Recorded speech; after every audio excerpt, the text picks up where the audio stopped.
This is Fritz Frivolous with continuous live coverage of the corner of Curious Lane and Just Because Boulevard, the epicenter of the alien invasion. And this just in, King Kong is fighting the Mobile Suit Gundam. And of course, all of this is happening amidst World War IV, making it pure pandemonium. If only Captain Planet were still alive to save us all. Dude, could you imagine? Welcome, everybody. This is Tom Case. And this is Will Stark. Will, before we get into everything here, I do want to mention that now that we've had our premiere episodes, the first 3 episodes premiered for Dude, Could You Imagine? I'm really surprised that we actually had some really good feedback. Yeah, no, I'm pleased. I don't know if I would say I'm surprised, which isn't to say I shouldn't say that I expected it, but I was confident in what we were creating, and I'm glad to see that people like it. And thank you to everyone who's reached out to tell us how much you do like it. Yes, seriously, a big thank you to everyone. I do want to go through, and we actually even had some comments and stuff left on our YouTube and our iTunes. And yeah, thanks for the iTunes reviews. Those really help out the show, especially since we're so new. I think they say the first 2 weeks in a podcast life are the most important. So by the time we're recording this, there's still 1 week left of those first 2 weeks. Yes, exactly. But I say surprised just because of the fact that I'm new to this, podcasting world, and I didn't know what to expect. So when I saw, the good turnout, I was very surprised. I was happy, to say the least. But I did want to go through and read some of them. Like we had on our YouTube page, we had Andrew Garcia. He says, love this episode. He's talking about episode 3, Pika Goo Goo Gachoo. That does seem to be the most popular episode. Yes, it has been. Actually, that's the episode I learned the most from because of you were talking about Pokemon. Oh, for sure. Which I do like Pokemon. I just didn't know that much, about it. Yeah. He says, I'm a big fan of Pokemon and didn't think of some of the topics you guys brought up. His 3 go-to Pokemon would be Charmander, Froakie, and Ghastly. Interesting choices. He also says he can't wait for the next episode. So cool. Well, we can't wait for the next. Yeah, exactly. We're recording it right now. There's another one too I thought was really good here, where from Haley Marchant. I think it's Marchant. This episode is so great. I really appreciate that Will knew so much about the Pokemon, not being mere animals. And every angle was covered. So well thought out. Great question, Tom. Thank you, Haley. Yes, thank you very much. Yeah, I'm telling you, people really did like the Pokemon one. I did want to get to this comment here, though, by Sage Satva, Sattva. Yes, Sage Satva. I know okay. I've seen them comment on my other shows. Oh, okay, right on. They stated that on our episode No Sleep Just Smash, episode 2, Sage Sattva says, I can get 10 hours of sleep and still just be exhausted when I wake up, and I have to force myself to get up and not just pass out again. I so wish I could just not need to sleep. Absolutely. Exactly. Also, man, that's rough. Yeah, and I mentioned in that episode that a friend of mine actually suffers from those same symptoms, and they found out that it's not well known, but there is a condition called idiopathic hypersomnia. And I remember when we recorded that episode, I was trying to explain to you what it was, and I could not remember the name. But so it's called idiopathic hypersomnia. And I guess, other people are afflicted with this condition. So I think idio means odd or unique. And I think pathic means that it is constant or chronic. And then what was it? Hypersomnia, meaning hyper not being able to sleep. So, oh, really? Yeah, that's my interpretation of what you said. I've never heard of it, but that's what it sounds like the interpretation. I've never heard of it either. This person can't sleep is the name of that disease, but well, this person could only do nothing. Well, could only sleeps. Like that's what I guess insomnia is not sleeping, so hypersomnia would be constantly sleeping. That's oof. Then we also had some of the iTunes comments here. Here's one from Kano25. He says, Hilarious, informative, and entertaining. It's the perfect podcast. Tom seems to always ask the right questions, and Will always has insightful and thought-provoking answers. Oh, thank you. I'll definitely be listening again. Oh, and I would definitely use my mind control powers to make money. And after, and this is the part that made me laugh. And after listening to the podcast, I've decided not to live forever, even if I'm ever given the choice. Wise choice. Yes. Wise choice indeed. Yes. You definitely brought up the immortality thing. Perils of living, of living forever. Indeed.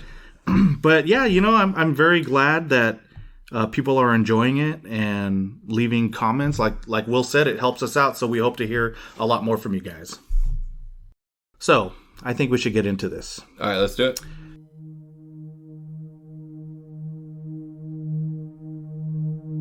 Hadouken, Sonic Boom, Psycho Crusher. If you're a fan of classic arcade fighting games, you might recognize these moves from the critically acclaimed Street Fighter franchise. Widely regarded as one of the most entertaining and successful fighting games, its cinema counterpart left fans questioning, can a live-action Street Fighter film attain the same level of success? How would you reboot Street Fighter? Let us hear from two top movie executives, Will and Tom, as they try to script out an answer.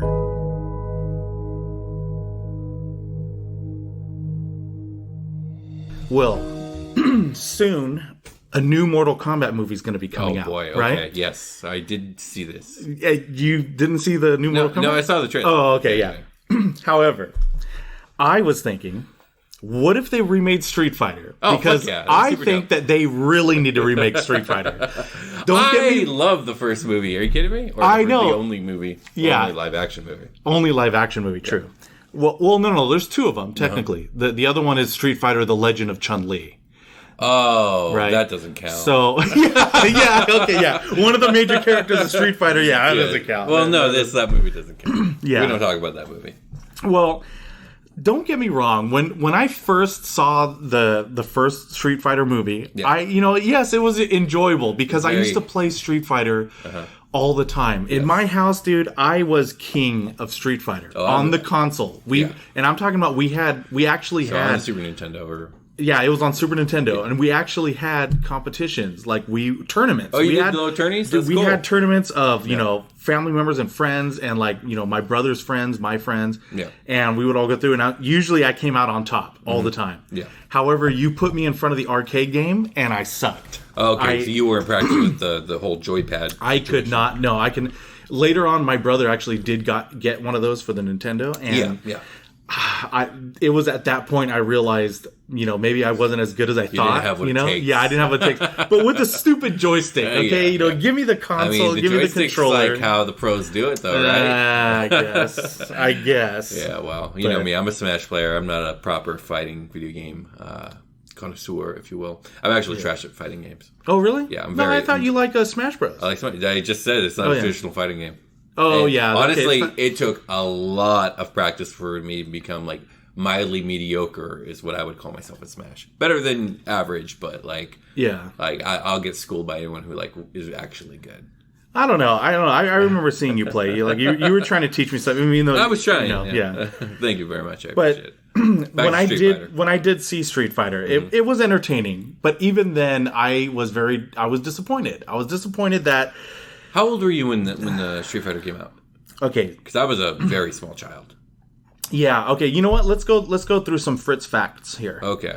So the movie came out in 1994. Okay, so I would have been 5. So I would have been 5 years old. I was 15. I okay, I can see where the disappointment's coming in now. Okay, so yeah, exactly. My taste for the movie was, yeah, you wanted something a little bit more less campy. Yeah, exactly. I wanted something that was like the cheese Street Fighter is real, and I want to see it on screen. You know what? Oddly enough, is they categorized that movie as action sci-fi. Well, it's got some tech that doesn't exist in it. Yeah, but I would have thought it would have been more martial arts. You know what I mean? I mean, it's more fighting. You know what I mean? I don't remember. I'll tell you what I remember a lot about the movie. I don't actually remember a single fight scene from that movie. I remember talking and yelling at each other and really corny costumes, and I remember loving it. But I don't remember what any of the fights looked like. Yeah. It was definitely, like I said, it was entertaining at the time only because it was more Street Fighter content, right? Yes. That you can absorb. But right. You know, let's see. They also had the cast. The main cast was like, so Jean-Claude Van Damme, JCVD, one of the best, I think, martial art action stars out there. I mean, Bruce Lee's to me is the best, but you know, Jean-Claude Van Damme made some really good movies, Bloodsport, you know, things like that. You haven't? Oh man, I don't know. I don't know if I've seen a single one of his movies that wasn't Street Fighter. Quite frankly, I didn't know he was in Street Fighter. Oh yeah, he plays Guile, right? Because he's the main. Okay, that's Jean-Claude Van Damme, right? Okay. The actor, there's an actor, Raul Julia. He was M. Bison. Okay. And I think I'm pronouncing this name correctly. Ming-Na Wen was Chun-Li. Okay. She was Chun-Li. And I don't know, the original movie was just it was so campy, you know what I mean? Like, it was so campy, so cheesy. The era the movie came out in, though, like, I mean, think about this. Like, that movie came out in 1994. Mm-hmm. The next time they did a video game movie that was any good was, I don't know, I mean, debatably, Silent Hill is a trash movie to some people, even though I love that movie. And I love the series as well. Like, traditionally, Hollywood has not done justice to video games because they don't really respect the source material. Mm-hmm. And we're talking about like a fighting game with basically no storyline in an era before they even considered making video games as movies, like as a thing.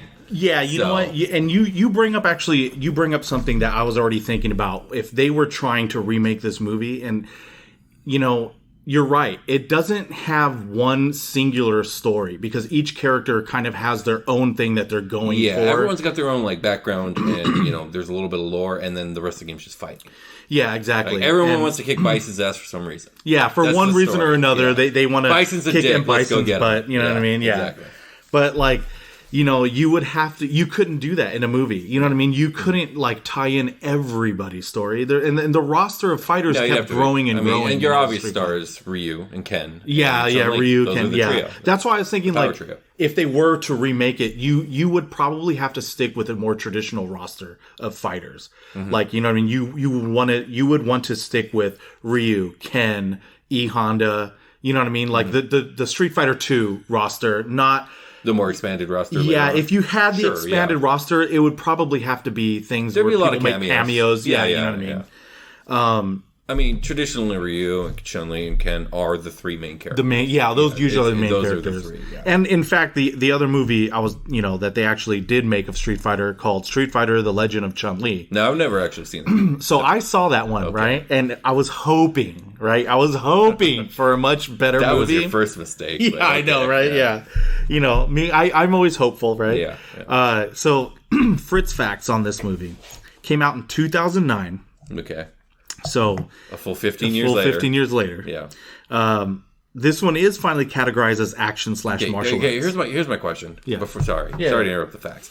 Is this a direct sequel? Like, is this considered canonically within? No. Okay. Right. That's probably good. It's probably not a bad thing. That's where my hope was lying. Was in that they were going to just reboot it. Right. I was like, oh, okay, I get it. This one's going to be called a reboot of a Street Fighter like cinematic universe, starting with a Chun-Li origin story. That's what I thought. I don't know why you thought that, but I would get behind that idea. Yes, well, that's because the name of the movie was called Street Fighter: The Legend of Chun-Li. So I thought that is a good name for the movie that we've hypothetically come up with.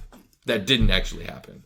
No, this one, that's the name of this movie. Yeah, I know. Oh, yeah, you're saying, yeah. So but that's what my thought process was. I was like, so then the next one was going to be like Street Fighter, maybe The Legend of Ryu, or I don't know, whatever they're going to call it. The Rise of Bison. Yeah, The Rise of Bison. Yeah, that's a good one, actually. That's really good. You know what I mean? Yeah, sure. But that's what I was hoping for, right? That's what I was thinking they were going to do. I'd pay a lot of money. I would donate to that Kickstarter of Street Fighter Cinematic Universe. Yes. I know. You know what? Whoever makes movies out there, I know there's a lot of people in Hollywood. Just contact me and Will, and we will be consultants. All our Hollywood execs who listen to this podcast. Yeah, come on, guys. But so 2009, right? It's an action martial arts film. Sure. Okay, now. This is where it gets really interesting. Oh, okay. Okay, you probably don't know this actress. No. Okay, her name is Kristen Kruk. Or it's either Kruk or Kruik. I don't know if you pronounce that. She plays Chun-Li. Okay. Don't get me wrong. I like this actress. She's good. She was most notably probably famous for being on Smallville as Never saw that either. yeah, Smallville. I know what it is. Yeah, as Lana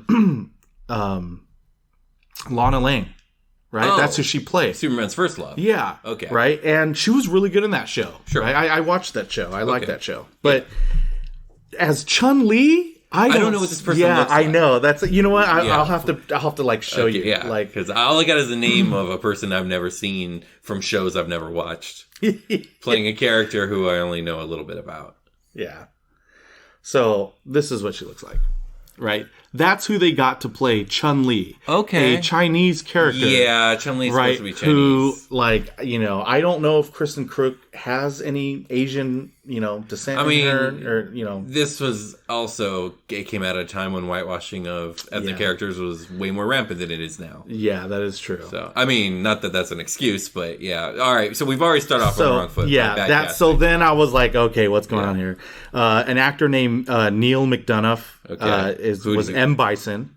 Okay. I know I've seen him and stuff. I can't remember exactly everything. So Bison was this the Tuesday Bison showed up at her village and fucked shit up? You know what? On this one, this Chun-Li is like a detective, right? And she works for Interpol. Yeah, and she's trying to, you know, like it's the same. It's just same. Technically, on this one, it's actually M. Bison comes in and he actually takes over the crime in all of. I think it's in Tokyo. Okay. Or was it in Tokyo? I don't know. Somewhere. He's taking over the crime there and he's unstoppable. Yeah. And so obviously, you know, Chun-Li comes in and she puts together another team, you know, people who are going to combat, you know, by fighting, right? Yeah, sure, in the streets, right? Street Fighter. Yeah. But, in the street. In the street. Street Fighter, right? Okay. So, all right. Chris Klein plays a character named Charlie Nash. I'm not familiar with that fighter. I think there is a Charlie Nash in one of the Street Fighter games. I have no idea. Now, I thought this was a pretty good casting. Michael Clark Duncan. Mm-hmm. You know who Michael Clark Duncan is? Yes, I know who Green Mile. Yes. Balrog. That's pretty cool. The boxer. Yeah, I thought that was really good, you know. Yeah, fun story about Balrog is Bison and his names were actually switched when they transferred Street Fighter from Japan to America. Oh, really? Yes. Balrog's name was supposed to be M. Bison as a reference to Mike Tyson. But they thought it was too close and they didn't want to get sued, so they switched the name. Bison was originally supposed to be Balrog. Fact fiend Will right here, folks. Boom. As I see it. I'm sure there's people who knew that. If you get anything from this podcast, it's going to be at least some edumacation from Will here. I didn't know that. No, that's a good piece of information. And as a matter of fact, you know, when you mentioned Mike Tyson, so back to the original question of if they remade Street Fighter. We have not addressed the question. We haven't addressed it yet. No, but I wanted to mention that they really need to cast Mike Tyson as Balrog. Like, I mean, he is Mike Tyson. You know, like that's what. I haven't seen Mike Tyson lately, but I mean, isn't he in his mid to late 50s? Like, could he play? Oh, he could definitely. Does he have the acting chops to do this? I don't care if he does or doesn't. I don't think Mike Tyson should be playing a Street Fighter character. I mean, he's just going to play one of the. He's it's Balrog. He's gonna play one of the M. Bison's lackeys. You know what I mean? Like, who's going out there? I can get behind that, I guess. Fighting in the streets. You know what I mean? Right? Okay. And then the last casting that I have for on Legend of Chun-Li is his name is Robin Shu. Mm-hmm. He plays Jen in this movie, but he also plays Liu Kang in the original Mortal Kombat live action film. Okay. Oh gosh. Okay. Yeah. I like him. He's a really good actor. I thought he did really good with Liu Kang. I hardly remember. It's been so long. I was a child. Yeah. I can't wait for the new Mortal Kombat film to come did look cool. So what's your question here when it comes to Street Fighter? Like, what are you asking? What would be the main ingredients to make this one finally successful? Okay. You know what I mean? Because I don't feel like the other two did Street Fighter justice. Right. To me, like I said, Street Fighter was a major part of my childhood growing up. Yeah. And I want to see a movie that finally brings it into the light that it should have on it. You know what I mean? Okay. All right. I'm a fan of the anime movies. Yeah, the anime movies are very good. Yeah, they are good. So I would maybe lean towards doing a live action adaptation of one of those, possibly. Mainly because I would love to see a live action rendition of the fight between Chun-Li and Vega, because that shit was dope as fuck. Yeah. Yeah. But besides that, I kind of like the idea of an MCUized version of Street Fighter, although I don't know how far you could carry that. Maybe a trilogy, but no. I think, so far as storylines go, I think you're absolutely right. They need to pick out a storyline from one of the animes because those storylines are they're just so good. You know what I mean? It's the difference between a studio that respects the material they're adapting and a studio that doesn't. Yeah, exactly. That's just how that goes. It's why the MCU movies are good and the DC movies suck ass. Mm-hmm. Sorry. Yeah, no, but it is true. I mean, I don't know why, you know what I mean? And then the other thing is too, you're right. I don't see this being able to have, multiple movies like the it doesn't Marvel have 70 years worth of a back catalog that Marvel Comics does. So probably a trilogy. I think a trilogy would be very nicely done. Yeah. I would say a trilogy. A trilogy would work. That way, because we have such a wide cast of characters, theoretically speaking, this gives way more time to be able to give enough focus to each of them. Yeah. So I also feel like another aspect that would finally bring way more success to doing a new Street Fighter movie is instead of M. Bison being the big baddie at the end, I really think it should be someone like Akuma. Somehow bringing into where you think it's M. Bison this whole time, they finally catch and and then you find out like, oh, you know what? He answers to someone, and who's that? Akuma. I think that'd be cool. See, here's where we're getting into I don't know enough about Street Fighter lore to know where Akuma fits in the hierarchy of the stuff Ryu has to deal with. Yeah, well, in the lore of Street Fighter too, I'm also probably not correct, and you know what I mean, because I know Akuma is like, he was like the other side of the coin for like Ryu, or like his master. Yes. You know what I mean? So, but I just liked him way more better as the bad guy because of his powers. Just like you know what I mean. And Bison, don't get me wrong, he's powerful and everything, but having someone like Akuma is like, trying to fight your shadow self. You know what I mean? It's trying there's to fight, value in the antagonist that mirrors your protagonist. You see that a lot. You see it a lot in origin stories for any of the Marvel movies. Almost all the time, if it's a hero's first movie, they're fighting a dark version of themselves. Whether you're talking about Iron Man or Doctor Strange, or I'm trying to think, what other origin movies do we have from the Marvel Cinematic Universe? Hulk, the Incredible Hulk fights Bad Hulk. Abomination. Yeah, Abomination, yes. So it's a common trope, and it's common for a reason. Again, see, I'm coming from an uneducated standpoint here, but to me, that says that Akuma should be like a separate villain, Ryu's private villain. A mirror self that he has to struggle with, while also everyone is struggling with the greater threat of Bison. That's why I think he should be someone that... Yeah, exactly. Yeah, you're right. He probably should be someone's like more personal storyline. Yeah, because I mean, again, I don't know the lore, but based off of looking at the character and playing the video game, Akuma always struck me as like this lone figure of darkness. Yeah. Well, Bison is a lawful evil organization. Shadowloo. That's a real threat. Yeah. Well, this one person will I guess if you manage to kill Akuma, no more threat. Yeah, that's true. Versus if you kill Bison, he might have a bunch of minions that'll rise. So, also to go back on what you said in the anime to see Chun-Li versus Vega, I was thinking another interesting cast for Vega would be the actor that plays the Mandalorian. I forget his name now. I mean, I have no idea who you're talking about. I haven't seen The Mandalorian. Did you watch Game of Thrones? I did, yes.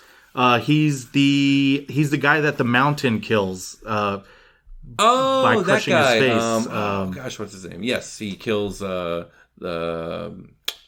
Sun Spirit. Pedro Pascal. Yeah, Pedro Pascal. Cool. You want him to play Vega? I don't know why, but I kind of feel like he Vega. Vega's whole thing is ridiculously youthful, gorgeous man beauty. Like, Pedro Pascal is a handsome man, but you don't think he has the right man beauty? No, he certainly does not. Who would you think has man beauty? It would have to be probably someone young and unknown. We would be having to look at someone between the ages of 19 and 25.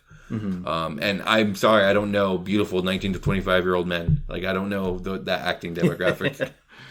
But But yes, that's that's his thing. Like, Vega is like a world famous model, and he wears the mask to protect his moneymaker, which is his flawlessly beautiful face. Yeah. So. Yeah, okay, I could see that. Also, too, the other person I was thinking, and I'm probably not going to pronounce his name correctly, but he's known as the Mountain. So if I say the Mountain, I think you know who. Well, it depends. There was 2 actors that played the Mountain. The younger Mountain? Poor Julius the second Bjornsson. See, yes. I don't think I'm saying it was his name Icelandic second guy, and yes, he would make a great Zangief. Zangief, yeah, yes. Exactly. I mean, that would be the. He would look like a great Zangief. I don't know if he would act like a great Zangief. And those are like points where it's always hard because like. I don't know. Like, the only thing I know him from was in Game of Thrones, and there wasn't a lot. He didn't speak. Yeah, he didn't speak. That's the problem. Would be like you would just look at him and be like, "Oh yeah, that's Zangief," and then all of a sudden they're like, "Okay." Zangief's got personality though. Like he talks. Yeah, a lot. He's always you like, need him to be because he's a wrestler. You know what I mean? He's exactly, like he has that like wrestler mentality. I mean, if that actor can bring it, then sure. Yeah. See, I wish you had told me what this question was going to be before we did this. I could have. You never wanted to. Well, I don't. But in this case, like I could have come with a cast to counter everything that you're saying. Yeah, exactly. I mean, well, we could think of it if you want now. I don't know actors fast enough. Like I won't be able to think of them well enough. But no, you are right. Like you would look at him and be like, "Yeah, that's Zangief," and then it would be so disappointing if then you're like, "Okay, action," and then he's like. You know what I mean? Oh, yeah, that'd be rough. You're just like, oh man, like what the heck? I think when it comes to these movies, though, I would like an MCU balance when it comes to like a balance between like true to the original content, but also modernized and made more realistic, so it's believable on screen, and yet at the same time, there's enough like humor and campiness that it's still a fun watch. Like, so basically I'm saying what I think the best approach for a Street Fighter adaptation would be essentially the MCU-ification of it. Mm-hmm. I think it's a perfect example franchise that would translate exceptionally well in that way. Yeah. Versus Mortal Kombat, which definitely would not. Yeah, exactly. Yeah. But yeah, I do think those are the main points. If they're ever gonna do a new, Street Fighter adaptation, it definitely has to be pick a storyline from one of the animes because they're just really good. Mm-hmm. I mean, so I think what we're saying here is that Disney needs to buy Capcom. Yeah. So Disney, there's your next purchase. Capcom. We could get a Mega Man movie too out of that. Could you imagine a Mega Man movie? I didn't even think about that. You know what? Mega Man movie would be awesome. That's something I would definitely watch a Mega Man movie. You know what I mean? Especially I don't know if I would trust them to do it well, but. Yeah, that's always the concern. You know what I mean? You get so excited for something and then you watch it and you're like, why did they do that? Yeah, again, for me, it comes down to respect of source material or not. Yeah. But that's just my opinion. So, Disney, Kevin Feige, if you're listening to us, I'm sure you are, you know what to do. Indeed. But dude, could you imagine? Breaking news, a new study suggests leaving an iTunes review is very important for newly created podcasts. So to nurture your new favorite podcast, make sure to leave an iTunes review. This has been Fritz Frivolous, reminding you to like, comment, and subscribe. Will and Tom, back to you. Ladies and gentlemen, this bout is scheduled for one fall. Introducing first, fighting out of the DC universe, this character hails from Detroit, Michigan. He possesses advanced sensory systems and scanners, inbuilt weaponry including a sonic cannon, capable of flight and has self-regenerative systems. He's also known as Victor Stone Cyborg. And fighting out of the Marvel universe, he hails from Long Island, New York. He can achieve supersonic flight. He has energy repulsors and missile projectiles along with regenerative life support. He is the genius, billionaire, playboy philanthropist, a.k.a. Tony Stark. He is Iron Man. And now, our two ringside commentators, Will and Tom.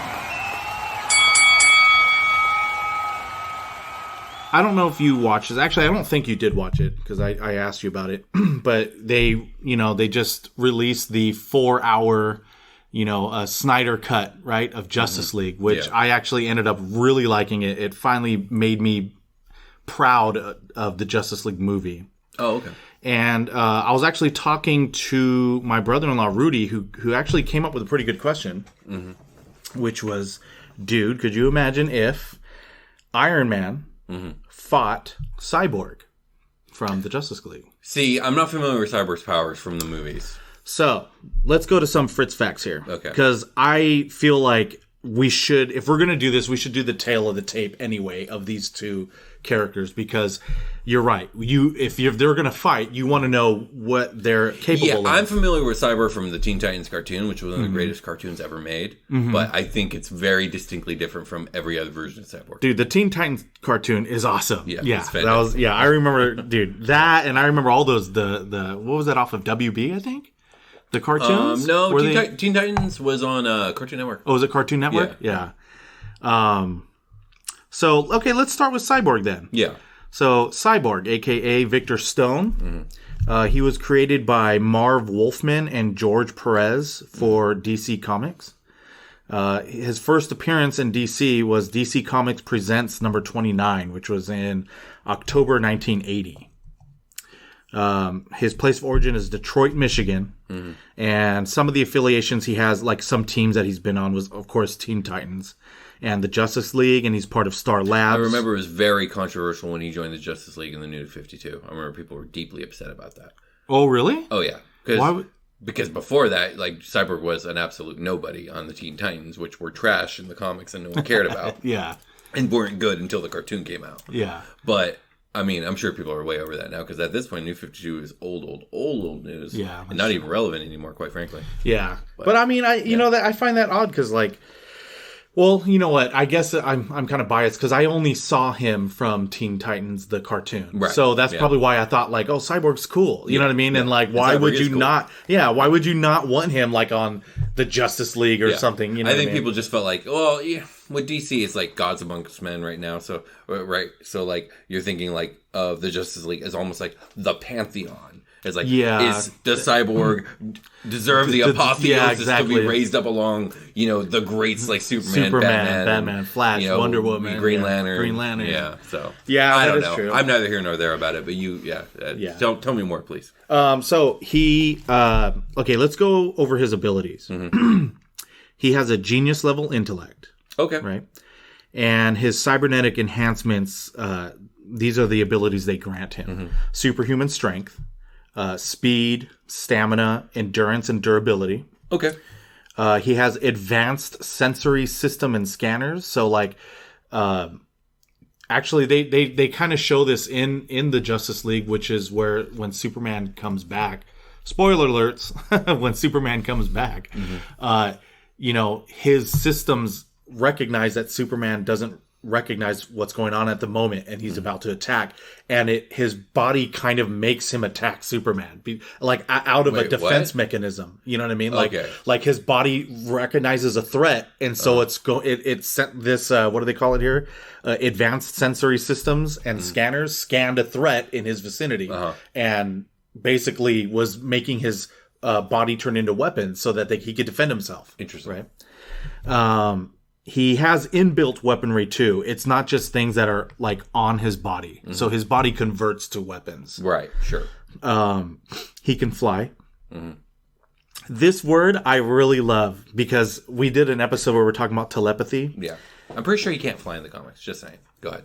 Oh yeah, I'm not sure. See, that's the thing is I never really that must have been true about the Teen Titans not being great in the comics, because I've never been interested in reading them. And I think the Judas Contract, I think, is the name of like the one story that everyone used to talk about back in like the 80s, early 90s. Yeah, that's the only Teen Titans story I've ever heard was good. Haven't read it, so really? I don't know anything about it. Oh, well, I guess we'll never know. Yeah. So this word here, technopathy.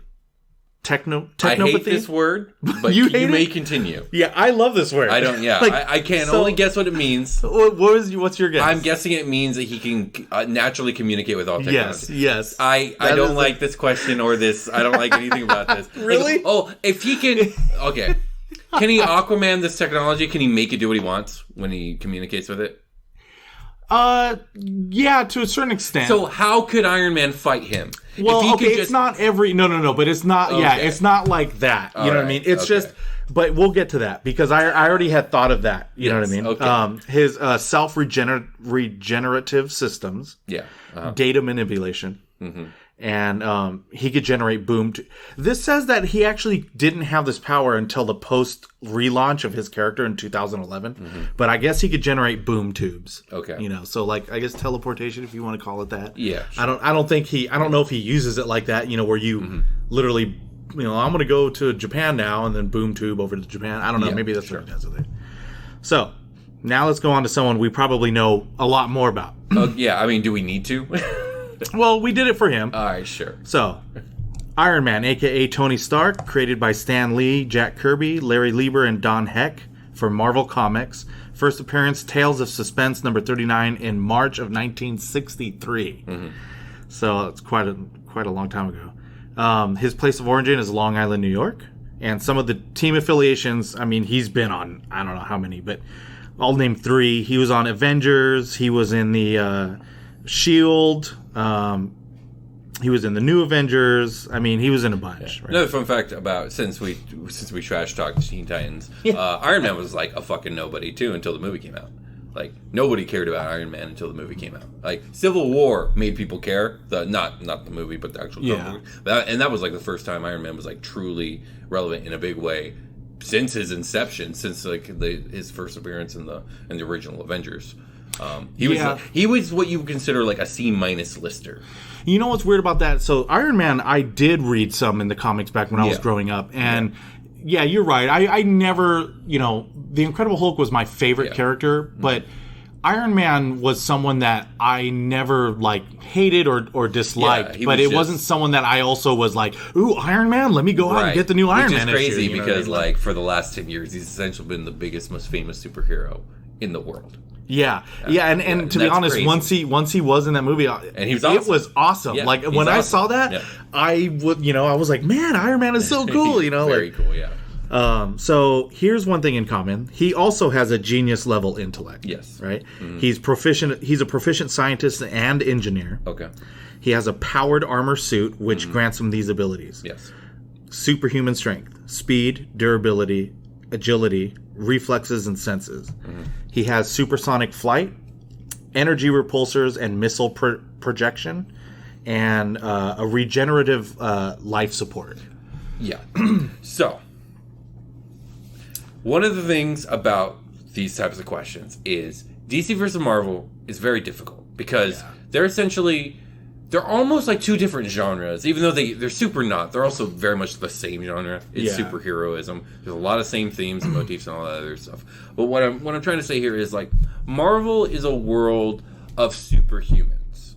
DC is a world of literal gods, and I do mean literal gods because like Superman will punch Zeus in the face. Yeah, exactly. And Hades gets involved. Like it's that level. Like. So for me, when you say like, okay, what are their abilities, and you say Cyborg has genius level intellect and Tony Stark has genius level intellect, to me, because I know DC and Marvel well enough, I don't even view those things as the same. Like, oh, really? Genius level intellect in Marvel Universe is not the same as genius level intellect in DC Universe. I feel the same way about super strength. Like, you say someone has super strength in Marvel Universe, I'm thinking Wolverine or Spider-Man. You say someone has super strength in DC, I'm thinking Superman, Martian Manhunter, dudes who could destroy planets. Like, oh, okay, I see what you're saying. Like, it's very difficult to have this conversation of like who would win. Mm-hmm. Cyborg would win. I don't think Cyborg should win. Iron Man is a way better character. Iron Man is way more compelling. His powers are cooler. His abilities are cooler. And his storylines are cooler. But Cyborg literally has to be able to play alongside the likes of which that can destroy planets with their minds. Like, so he has to have like abilities that make so little sense with like technopathy or whatever. Yes. That like even their origin story is nonsensical to me. Yeah. I don't know the origin story of it, but I'm sure it's nonsensical because I know DC Comics. That's just the way they are, and that's fine. I love DC Comics. Yeah. But anyways. Yeah, well, no, I have to agree on some of those points in there. Like, but whenever people come up with these questions, like I know exactly what you're talking about because you're right. Mm-hmm. If this was just going to be something that was like in a movie, right, and they decided to do this, and you wanted a good storyline, You're right. You have to even the playing field. You would have to even the playing field, but Tony Stark should win. Yeah. Reason being is because I do find his character more compelling, more, what do you call that? I could relate, even though I'm not a billionaire. I'm not, a playboy philanthropist billionaire, And that's the crazy to me, is Marvel's characters are more grounded, and Tony Stark is a playboy philanthropist billionaire, and he is more relatable than DC comics characters. Exactly, right? That's I think insanity. I think that's one of the main points that makes the difference between DC and Marvel. But also, that's what makes DC great, too, is because it is these mythologies that are so much larger than life. Like, it's like talking about, the gods of Greek mythology, Like when you watch stuff like that or read a story from DC, you don't have to sit there and think. Your mind can just escape and be like, wow, look at this person doing this fantastic thing. Yeah. But then in Marvel's universe, you sit there and you do, and this is the great thing about them, is you sit there and you do think and you feel like, oh, what would I do if I had that? What would I? Yeah, because you do feel a little bit more relatable to them. And even though things in Marvel do get very, very big the way they do in DC, if you look at the Marvel Cinematic Universe, it had to start small and slowly build its way up there. Exactly. Otherwise, you would have been kind of jerked out of the realism of it all. Yeah. You wouldn't have been. I don't think the world would have been sold on Thanos if we had started with Iron Man and Captain America and all the little stuff. Yeah. So. But you know what? That's one thing too. That's another point I'm going to jump to real quick is that I do like the. I like how Marvel kind of, I don't know what the right word for this, downplays some of their powers. You know what I mean? Because when you start off with someone with a Superman, in DC, and he's so powerful, where do you go from there? You know what I mean? He's, okay, this happened, send Superman, done. You know what I mean? So stories are best told when it's not so much about Superman beating a bad guy. It's more about along the lines of what moral, ethical, or philosophical quandary are we trying to posit here with Superman as our focal point. Because Superman is a messianic character. He's not supposed to be relatable in the same way that a Marvel character is, where it's you could see yourself in them. Yeah. Superman is this ideal that inspires you, because even though it's not something you could ever be, this good of a person, this truly immaculately perfect souled being, it is an ideal you can try and reach towards. Yeah. I know the ancient Greeks had this idea of trying to reach towards perfection, even though perfection is unattainable, perfection of body, mind, and spirit.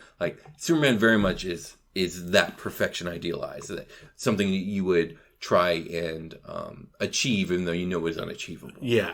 But it's something to look up to. Exactly. Yeah, someone to look it's up something to idealize. But I do like the fact that, and you're right, if you're going to do a good Superman story, that's how you have to do it. And that's kind of what he did in the Snyder cut of Justice League. But haven't seen it. To go back to my point was but I do like how it's not just there, it's not already there. Their powers grow. In the Marvel universe. You know what I mean? Yeah, absolutely. And in the DC, it's not. But now I'm trying to think, so in Justice League, they all just already have their brush. Oh yeah, I remember that being back before this new what's it called? The Zack what called? They call it the Snyder cut. The Snyder cut, because that's his name. Okay, I remember when the movie first came out, or even I remember when that movie was first announced, and everyone was like, "What the hell? We haven't even built up towards this, and we already got a Justice League movie." Yeah, exactly. And that is a big deal when it comes to narration. It's you have to have your setup, or your payoff doesn't pay much. Yeah. So, but anyways, to go to, I totally forgot my first point though, was when people pose questions like this to me, you do have to, I always put it in a neutral state at first. You know what I mean? Where you do have to even that playing field. Sure, okay. But I do agree that if it was just pure fighting, right, and they're going through, it would be, I do have to say Cyborg, I think, would have the edge. And it would be because of that, whatever the word is. It's overwhelming. I don't think it's an edge. I think it's overwhelming. It would be overwhelming to the point where, Iron Man has his weapons and most of them are finite. You know what I mean? Yeah. He's going to run out of them sooner or later. But Cyborg doesn't. Because it's his actual body, right? He's always going to have ammo, or whatever he's going to shoot at you, or whatever it is. Yeah, sure. He's always going to have that. When at some point, Iron Man will lose that. And that sounds, I don't want to just sit here and keep bashing on DC, but that sounds terrible because I remember one of my favorite moments from all of the MCU was when Tony is running out of nanobots and he's going up against Nano and he's just throwing everything he has, every inch of himself, of his willpower, of his strength, and of his tech, and it's not enough. Yeah. And in the end, it isn't enough. And he gets stabbed and everyone in the theater gasped. It was a magical moment. It was a magical moment. And especially when Thanos is like, all that just for a drop of blood, Exactly. But yeah, I don't think it's a contest, and I think you could do this with a lot of different characters. Like, who is an analog for, say, I don't know, a Green Lantern? I guess there really isn't one in Marvel. It's not really an analog for Superman, Batman, or Green Lantern, or Wonder Woman, really. Yeah, not like them. Not like they. Those would be the gods. Those are like what you were talking about. Those are the gods. The Hulk against Superman, but that's not a competition for multiple reasons. Number one, he could just chuck the Hulk into the sun. But number two is let's say Superman doesn't do that. Like, Superman can move almost as fast as the Flash. The Hulk will never be able to touch him. Again, no contest. Yeah. That's what I'm saying. It's too. Yeah, their characters are too powerful. If any one character truly has a chance against the DC heroes, it's Dr. fucking Doom. Oh, right, Dr. Doom? Yeah, really? Yeah, definitely. But probably not even him. I was thinking of someone. What's he called? The Sentinel? Or no, the Galactus? No. The Living Tribunal. The one above all. Yeah, you know what I mean? Like, the one above all doesn't count. You know what I mean? The one above all is Stanley. Yeah, exactly. Well, yeah, dude, come on, man. It's Stanley. No, but you're right. It sucks, but that's the way I see that playing out. You know what I mean? Yeah, it's pretty much. There's no contest with that. No, not at all. But dude, could you imagine? And that is all we have for you tonight. We will continue to bring you up-to-date coverage as new imaginings develop. Please don't forget to leave an iTunes review, like, subscribe, and leave a comment. Remember, you can follow us on YouTube and on Twitter at DCYimagine. And if you would like to contact us or tell us what you are imagining, you can email us at dudecouldyouimagine@gmail.com. This has been Fritz Frivolous, and from all of us here at Dude Could You Imagine, keep on imagining.